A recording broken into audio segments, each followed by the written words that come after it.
Hello friends! Today we are getting down to the root of a matter. I want to make a little mini series on how to paint plants, and I thought this is a good way to start.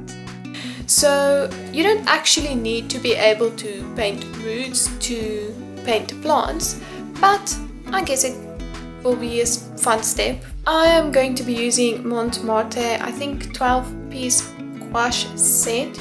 You'll say that really quickly. But you're welcome to follow along with any type of paint or marker or pen or pencil or anything. You don't actually need gouache for this tutorial, so let's hop right into it. First off, we're gonna need a whole bunch of colors. I'll be using crimson, burnt sienna, yellow ochre, pale green, Viridian and Prussian blue. The first type of root is a taproot. It is a large central root with branches branching off of it.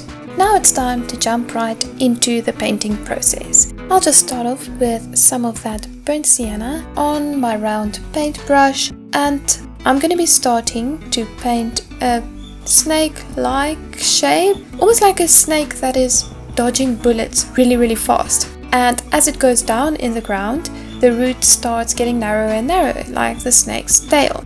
After that, you have to start painting the branches that's branching off of the roots. You need to take into account that these little branches are actually in 3 dimensions, so they won't just go out to the sides. Some of them will also bend a bit to the one side and then go to the other side because it's a bit forward, and some of them will go a little bit more backwards, but these also follow the same principles of being large and then going smaller the further away they are. These little branches can also branch off into 2 or 3 branches.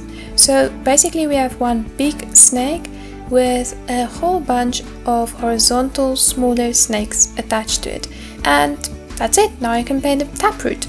Pretty easy. The second type of root is called a fibrous root, and it reminds me a little bit of a jellyfish. These roots can also branch, but unlike the first type, the taproot, there is no central root. So mix some pale green, white and burnt sienna on your thin round brush, and now we are just painting soft flowy lines going down. It's basically like a whole bunch of strings that are attached to one point. These strings can also branch off into 2 or more sections, but there's no central root. Some plants have even more roots. So imagine a vacuum that got hold of a bowl of spaghetti. Start with the vacuum pipe that it originates from. This is the piece of the plant that is just underneath the surface of the soil. And then you just paint the soft squiggly strings hanging down. And remember, there are lots of them.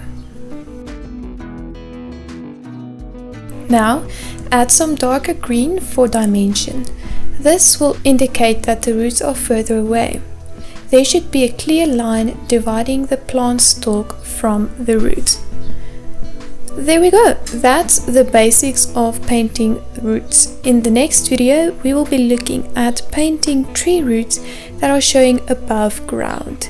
Have a nice day, and I'll see you next time. Bye!